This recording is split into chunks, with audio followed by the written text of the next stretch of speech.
బండికి అయితే Bosch pump దగ్గరికి వెళ్ళి అయితే డీజిల్ కారుతుంది అనమాట. ఇక్కడ ఓరింగ్ పోయినట్టున్నది మామ. ఇక్కడ ఈ నట్టు చూడు, ఇది అరిగిపోయింది. మళ్ళీ ఈ పైప్ కూడా బెండ్ అయింది. నేనైతే షోరూమ్లోకి వెళ్ళి ఇగో కొత్త పైప్ తెచ్చిన. ఈ పైపును ఈ బోల్ట్ తెచ్చిన. ఈ రెండు పెట్టి పడదిందాం. ఈ పైప్ తీసి ఈ బోల్ట్ ఎక్కించి పడదిందాం. సింపుల్, పెద్దగా ఎక్కించుడు ఏముండదు.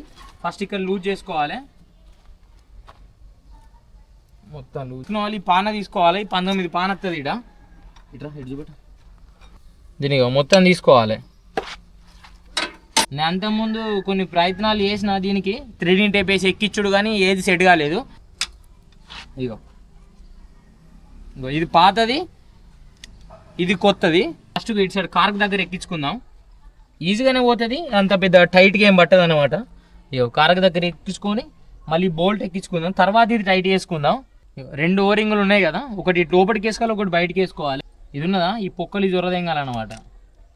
ఇటు పెట్టినావా, ఇక మళ్ళీ ఇటు కూడా వేసుకోవాలి. ఇట్లా చేతితో ఎక్కించుకుంటా అంటే ఎక్కుతా ఉంటుంది. ఇది మొత్తం ఎక్కిన తర్వాత మనం ఇటు సైడ్కి ఎక్కించుకోవాలి. పెద్ద కష్టం ఉండదు మా. దీనికోసం షోరూమ్ పోవాలి, టెక్నీషియన్ చెక్ చేయాలంటే ఆనుకోయిన రూపాయలు రింగ పెట్టుకోవాలి. కొంచెం తెలిసినోడు అయితే మనమే చేసుకోవచ్చు. మనం చేస్తే ఏంటంటే మనకు కూడా పని వచ్చినట్టు ఉంటుంది. మరీ ఓవర్ టైట్ చేయద్దు మామ, నార్మల్గానే టైట్ చేయాలి. ఓవర్ టైట్ చేస్తే ఏమైంది అంటే థ్రెడ్డింగ్లు వీక్తాయి లోపల, బిచ్చప్ కథ అవుతుంది అనమాట.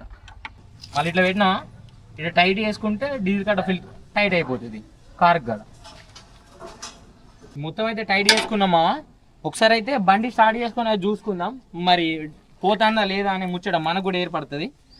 ఒకవేళ పదనైతే కొంచెం టైట్ చేసుకుందాం, పదం రాకుండా ఇక గంతట్లనే వెళ్ళిపోతుంది అనమాట. ఇది పెద్ద కాస్ట్ ఏమి ఉండేది మామ. దీనికి 250 రూపాయలు పడ్డది నాకు. ఈ బోల్ట్కు మాట 30 రూపాయలు పడ్డాయి. ఈ ఓరింగ్లోకి 20 తీసుకున్నాడు. తిప్పి కొడతా అంతే, 300 రూపాయలు సెట్ వచ్చేస్తుంది. బయట తీసుకుంటే ఇంకొంచెం తక్కువ వస్తుంది, కానీ అది మనకు పూర్తిగా తెలిసినప్పుడే బయట తీసుకోవాలి. ఆ మీదే తెలిసినప్పుడు షోరూంలో తెచ్చుకోవాలి ఏ వస్తువు అయినా. సేమ్ ఇంతే సింపుల్ ప్రాసెస్. బండికి అయితే ఆడతలేదు, చిన్నగా కూడా ఇగో ఒక్క సుక్క కూడా ఆడతలేదు. మీకు ఎట్లా చెక్ చేసుకుంటా కూడా మీకు నేను చూపెడతా. ఈ ఏలు ఉంటుంది చూసినావా, ఇగో ఏలు బట్టి ఇటు ఇక్కడ రుద్దాలి. ఇగో ఇక్కడ ఒక సుక్క అత్తలేదు.